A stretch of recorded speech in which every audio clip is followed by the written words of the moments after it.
Count your blessings, ladies and gentlemen, because this is Brian Pillman Jr., and you're listening to the most influential podcast. You're listening to the Pro Wrestling Proverbs.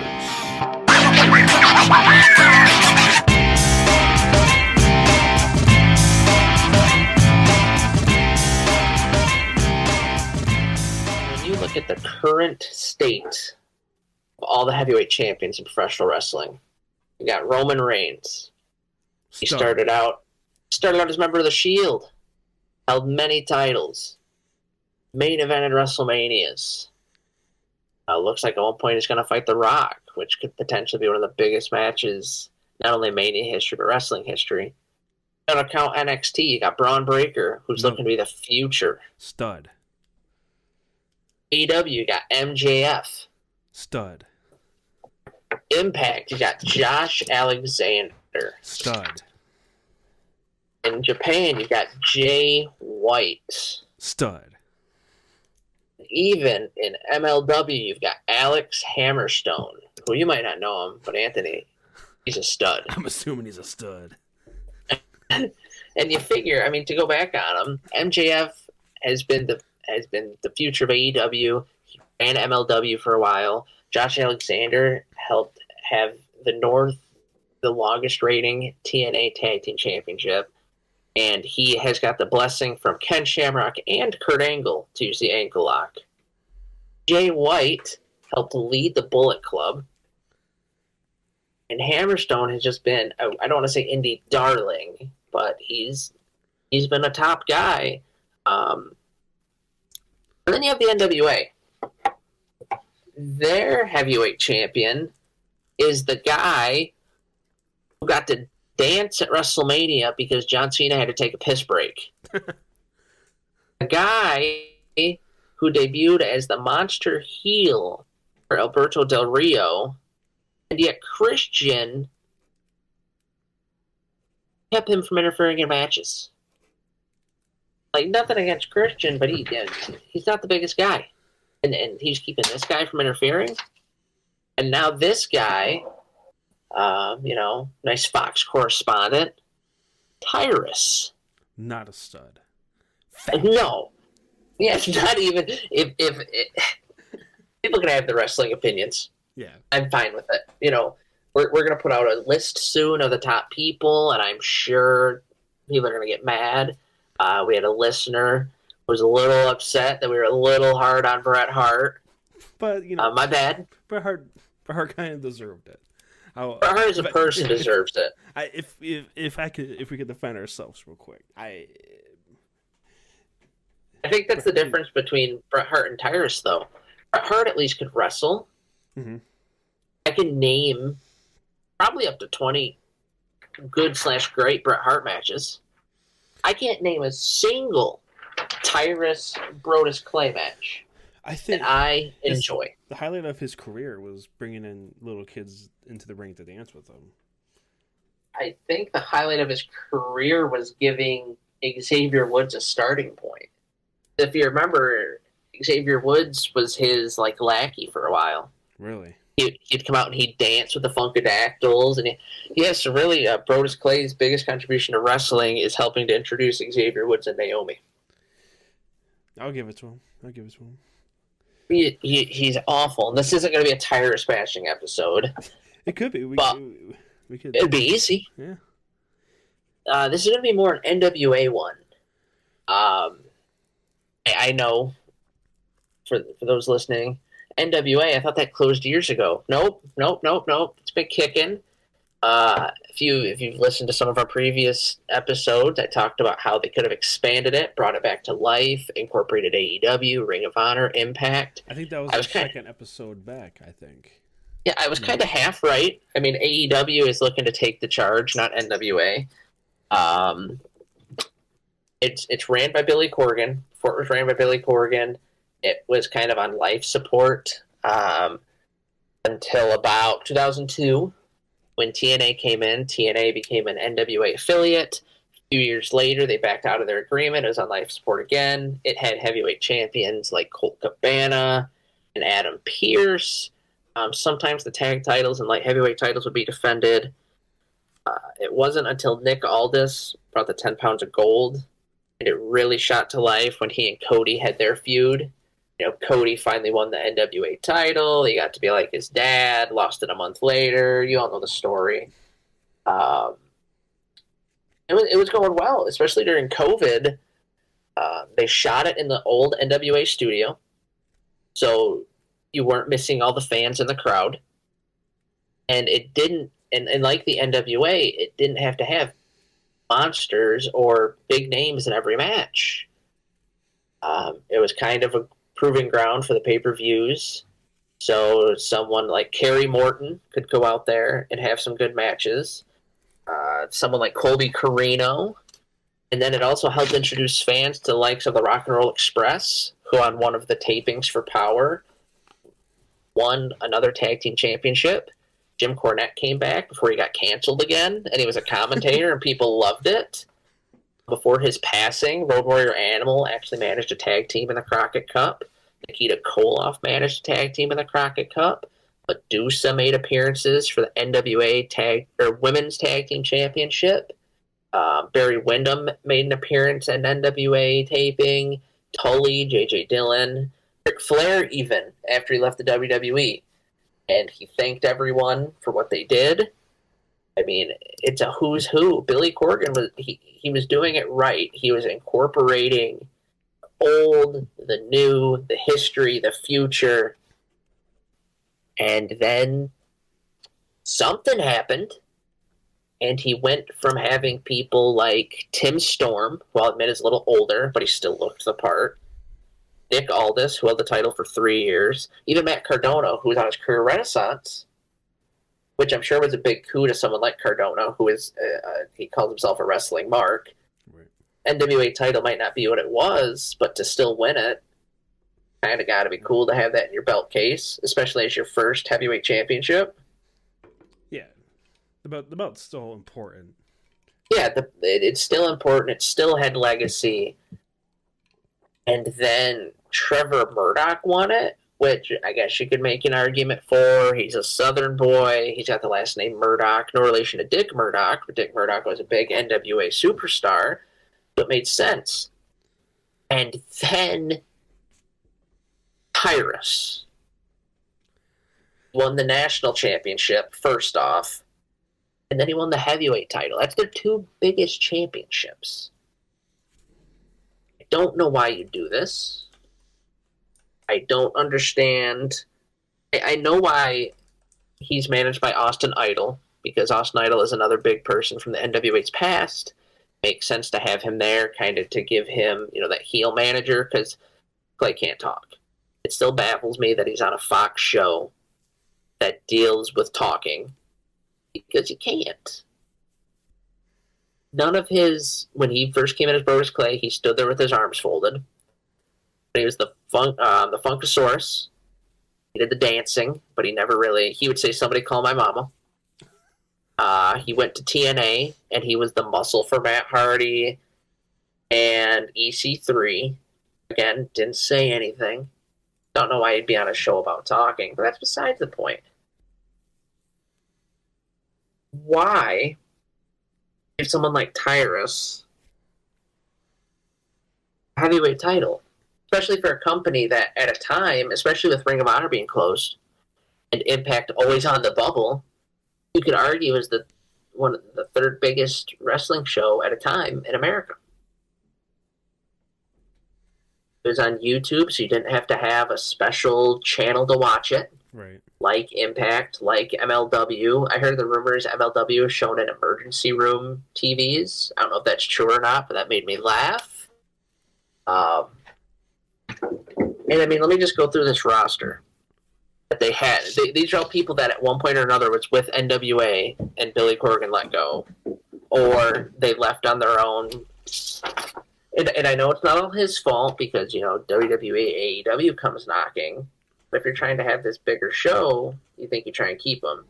Eli Drake, who became LA Knight, Nick Aldis, Ricky Starks, Colt Cabana, Eddie Kingston, Thunder Rosa, Tasha Steelz, Scott Steiner, who hasn't been around since Eli Drake left, but you'd think as someone who was an NWA tag champion, a US champion in WCW, that you'd want to keep him around. He's one of the few NWA guys that could still go. Matt Cardona, Star. Kylie Ray, Kiera Hogan, Matt Taven and Matt Bennett of the Kingdom, and then Doug Williams. Just to name some of them that they kind of just let fall through the cracks. I mean, they've hung on to Kerry Morton, Ricky Morton, Homicide, and Damian Sandow, who's now Aaron Stevens. I mean, none of those ones that I listed, maybe with the exception of Steiner and Cardona, are probably asking for a lot of money. So just let them go to AEW, or even on the flip side, not trying to work with AEW, not trying to work with Impact. I know at one point the Forbidden Door was open when Mickie James was there, and she ran the all-women's pay-per-view. But something happened in there to where Billy Corgan disrespected her, and that's why she and Nick Aldis left.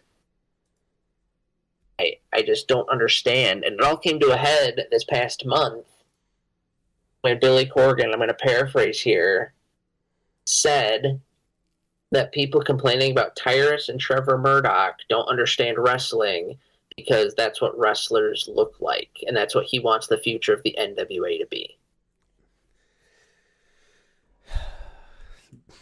That's so stupid. Again, I've defended Murdoch for a bit. But his highlight before this was Raw Tag Team Champion with Lance Cade. Yeah. Being a redneck caricature. Yeah. Tyrus's was always just being a backup bully character. And, you know, this might be different if this was just a one-time thing. Like if it was a Vince McMahon thing. But Murdoch never had a character change in WWE. And this was in the mid-2000s when if something wasn't working, they would just throw them at you. Kind of like Shelton Benjamin, Charlie Haas, those kind of guys. Tyrus went from WWE, he went to Impact at a time when they were looking for the next big thing, when they had the Matt Hardys, the EC3s. And he was still just the same character.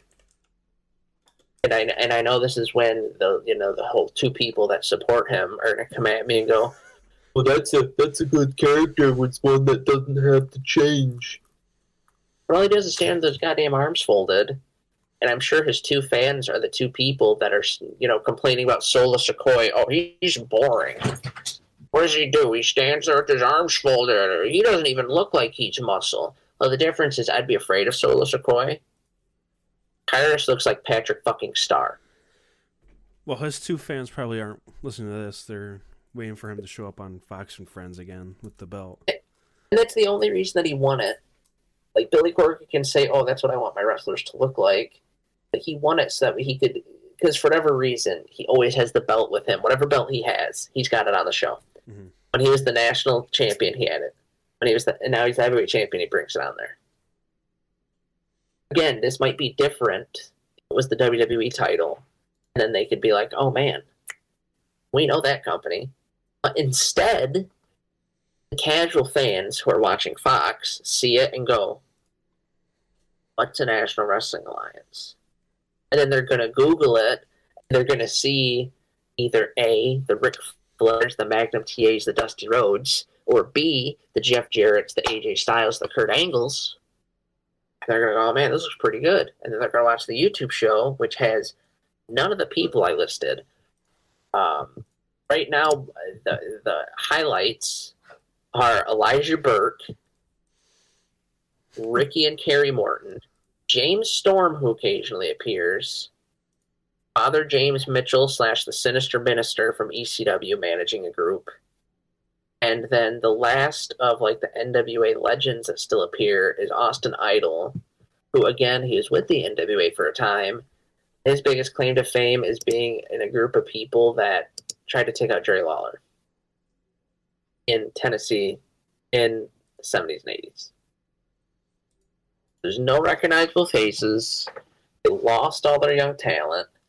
and now they're strapping their carriage to two mid-card jobbers at best. Neither of them have great moves.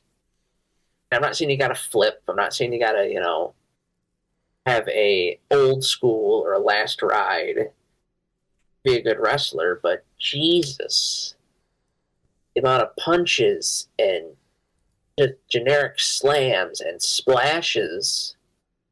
It's like I'm watching, 50s, 60s WWF. And this is the stuff that's on YouTube that, a younger generation is going to be watching. They're trying to find their free wrestling. Oh, man. Dad doesn't pay for cable anymore. Got to go find some updated wrestling. Oh, NWA Empower. Cool. Wow. Look at these two fat slobs main eventing.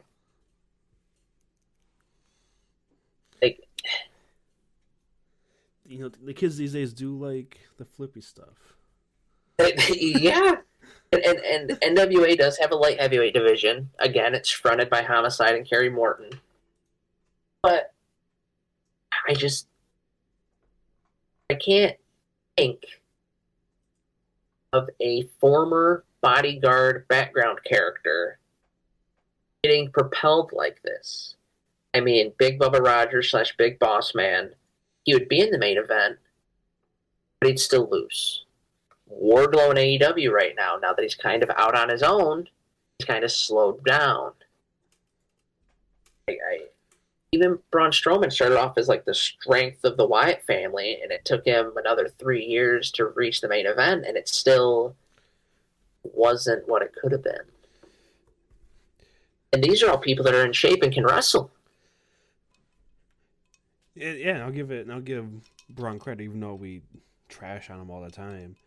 He at least had a following. He had a look. He had look. He had good moments. He had entertaining moments. He had a good character too. And a memorable signature. Yeah, Tyrus doesn't have any of that. I know we're supposed to be a Bash Tyrus episode. It's kind of hard not to bring him up when we're talking about just like the talent that NWA had. Yeah. Compared to right now and who their world champion is. It's kind of a sad fall from grace, I would say. Yeah, I mean, when looking at their talent roster right now, and again, I don't want to hate on anyone that's there because I know they're trying their best. I know they're doing what they can. I mean, Chris Masters is there, Fandango's there. Their tag team champions are a couple good luchadors, which is Beastia 666, and then oh goodness, I forget, is it Mecha Wolf 450? Kerry Morton's there, but this company went from being a saving grace during COVID, which I know all wrestling promotions did what they could. Impact, AEW, WWE, they all showed up. But this was a big deal. And it's funny to me that once fans started coming back, that's when the show took a dip. Like, you'd think that would have helped it. And like I said, they're in the old studio. I mean, we kind of got to witness it at the Ric Flair last match. It's not huge. And I don't know. I don't know what happened with Billy Corgan. To where he decided that's what he wants his heavyweight division to look like. I mean, I hope that maybe Matt Cardona, which it seems like he's WWE bound, but I hope maybe he comes back, wins the title again. I mean, he was on a tear as the heavyweight champion, and he had to relinquish it due to injury. And just I don't know what happened. And it seems like more and more people are leaving. I mean, Colby Carino is supposedly on track to go to WWE.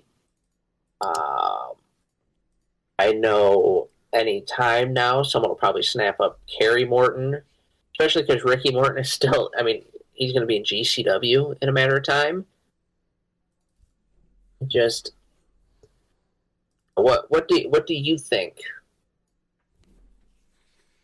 for an owner of a company to say that that's what he wants his heavyweight division to look like? That's what he wants the future of wrestling to look like. Not even on looks alone. Like I know it sounds like this is kind of like a fat bashing thing, but I mean not even the wrestling. There are a lot of good fat wrestlers. Keith Lee. Yeah, No offense, Shane Taylor. It's and we gave shit to Vince McMahon when he was still in charge for being out of touch, but that is just an out of touch statement with what wrestling fans want. And I mean, if you want to have a big hoss match, that's one thing. Yeah, and that's fine. That's fine to have. But if you want, that's why I didn't like it when WWE seemed like they're going to start doing that with NXT. Was just like, let's just try to get just big people that like make you want to turn your head, like in the airport, whatever that quote was. But this isn't the fucking like 80s anymore. Like, no, most like you a lot of these companies, which I don't even or NWA doesn't even have this privilege. At least WWE has like somewhat of a casual audience. But you need to cater. You need to stop catering to casual fans. You need to cater to the people that are actually tuning in every week to your show, and the casual fans will still tune in. Mm-hmm. But NWA doesn't have the name recognition that a WWE has. At least not anymore. No. Back in the good old days when they were wanting these big hunks of meat slapping each other. Right? Yeah. You're like, yeah, sure, whatever. And they loved it. They ended up making tons of money, more money than they know what to do with. But that's not the way the business is anymore. People want, even though we don't like them, a lot of people, they're controversial. People want like talent like the Young Bucks and Kenny and Seth and AJ. They want people that wrestle that kind of style. Yeah. And even the bigger ones that fans like your Kevin Owens, your Jacob Fatu, who we saw at the Ric Flair last match. Yeah. He's a big guy. He's about Umaga size, but they can still move in the ring. Yeah. It's more about the athleticism now than just strength. This isn't like a big man competition anymore. And the other big difference between Murdoch, Tyrus, and other people, they're just big horizontally. I mean, they've got some height to them, but it's not like a Undertaker, a Big Show, on a lesser extent, an Omos or a Khali, where you're in awe of these guys, and it's believable that they're throwing around a little people. Like, there's a reason that, whenever Mysterio was put up against one of these big guys, he's always the underdog. Right. I don't think if you put Ray up against Tyrus or Murdoch, he'd be the underdog. No, I don't think so. I think if Corgan was smart, he would have snatched up Cardona and Green. Not only because Cardona has the social media experience, but because he's got a following right now. He's got a look. You could have had him be the babyface and warding off all these big, meaty guys. Because I think that's the thing Corgan forgets. Yeah, big guys were a big part of wrestling, but they were never Vader, Abdullah, Roger Brody, Andre maybe, but all the others were essentially created or fed to lose to not only to Hogan, but to your Bret Harts, your Von Erichs, your Ric Flairs. It was to make them look even better. It was to have a monster in the territory, not just have these two hunks of meat slapping each other week in, week out. I think you made a great point about them. They should have kept Cardona and Green on. If I was in his shoes, I would have backed up the Brinks truck to his house, right? Yeah. And Get him on because you don't have a TV deal. No. You're even if you do get one, you're gonna be on at like 1 a.m. on a channel that nobody has. Yep. The Ocho. ESPN Ocho, yeah. That might even be the best thing that could have got. So you're gonna have to compete online, and who knows better than the internet champion, been an audience online than the internet champion, and the OnlyFans champion Chelsea Green. Yeah, like they know how to build an audience. They know how to market, or at least they know they have connections in that zone, especially on YouTube. Cardona was the first wrestling personality on YouTube that really blew up. I don't know if you follow their major wrestling federation that they do. I mean, I know of them. I don't watch them all the time. They pull in some pretty good crowds. Yeah, and that's just for toys. That's not even they're not even wrestling. Yeah, toys. Well, and then they have I forget what they call it. They've got a promotion they do that kind of bleeds over into what Cardona does. So, right now he's in GCW. But then since he's the Deathmatch King, he recently had a hardcore match with Maven, since Maven was the hardcore guy. But you figure all their friends kind of follow him. Heath, Justin Gabriel, Brian Myers, Mark Sterling, the lawyer. Like you said, they've got connections. Plus, I mean, they're friends with Morrison. At any time Ziggler could snap and quit WWE, he could go with them. At any time.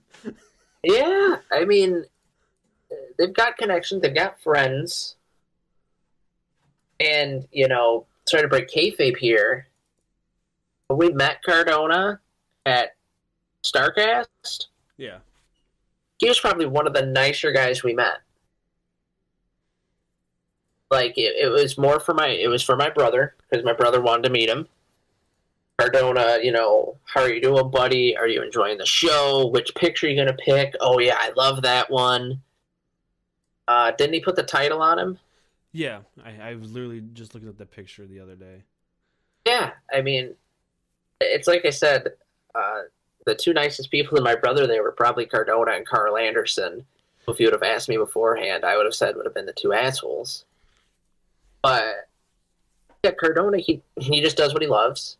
And you figure besides having all these connections, always tying in his stuff to the company he's with, he does all the toy stuff. And as he does it, he'll wear company t-shirts. Oh, make sure you catch me on this show.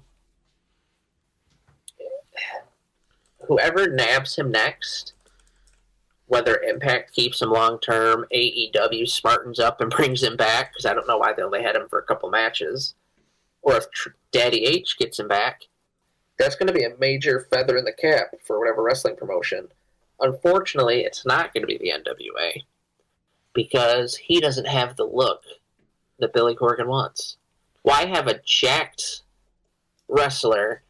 I want to make sure I get his height correct. 6'2", 224, according to Google.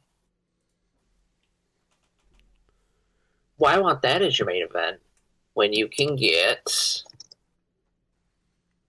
let's see, Tyrus, 6'7", 375,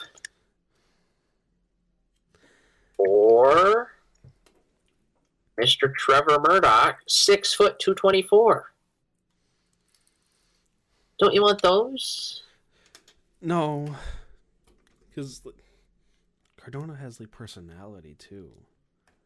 He's entertaining. I mean, he doesn't just stand there with his arms folded. He's a great heel. It just build a baby face to throw on him. And like I said, Murdoch, wrestling booking 101. Murdoch, not bad. He beat Nick Aldis, which it made sense because Nick Aldis was, the robe-wearing heavyweight champion of the NWA. Trevor Murdoch was the country boy. So, sorry to spoil it for anyone, but they copied Flair and Dusty. copied essentially Austin and Rock, that kind of thing. But then Billy Corgan decided to roll with it. And I mean, if Mr. Murdoch hears this, listen, you're not as bad as Tyrus. That's got to count for something. At least you're not as bad as Tyrus. I mean, and like I said, this upsets me a little more. The NWA could have done a lot. They could have. But now, instead of being a perennial third best in America, AEW definitely has passed them at this point. Yeah. I think this year, even with the Punk media scrum, they've just continued to grow. Impact continues to grow on the backs of Josh Alexander, Moose, and Speedball Mike Bailey. Impact's got a good little thing going on down there. Yeah, I mean Cardona's there too. Yeah, for now. For about another month or so until he shows up at the Rumble. Ring of Honor, even if they're only on the Honor Club, the roster they have right now, the whole 10 people, is better than what the NWA has. I'd rather watch matches with Briscoes and FTR over and over and over than anything NWA's got. I'd rather watch Joe fight Claudio over and over rather than anything NWA's got. Right. MLW might as well be the new NWA because they're using old wrestlers and new. I mean, I wouldn't be surprised if in a couple years NWA sells. This is going to be the time I'm going to be watching for if Triple H buys it, so that way he can get the rights to everything that WWE doesn't own. But he is a mark. Triple H might pay for it personally out of his own bank account. He might not even. Yeah. WWE's not going to buy it. He's going to buy it himself. My theory is going to be either WWE or Conrad Thompson owns the NWA by the end of next year. Conrad. He just sold a couple more mortgages. And if Conrad buys it, I have this sickening feeling that we're going to see Ric Flair become a 17-time world champion. But you know what's funny about that, though? Huh? I think he could still pull off a better main event than those two. Whoa. What would he be? What would it be next year? 74, 75? Yeah, I think so. And again, if they're listening, who cares? If you're listening, you better. Yeah, no doubt. Why are you listening to us? Go work on a promo or something. Go hit the gym. Go keep folding your arms, buddy. Keep folding them. But yeah. Any last thoughts? Because clearly, this has Billy Corgan's comments has me more upset. Not only because I think these two are trash, but because it's effectively put the final nail back into the coffin of the NWA. Yeah, I don't have too many final thoughts on this particularly. We had a completely different episode planned for you, but we found out what Billy Corgan said, and Logan just couldn't stand for it. I can't. And, I guess my closing thought is if Billy Corgan or even Tyrus hears this podcast, you know what I think they're going to do? What are they going to do? They're probably going to call their mama.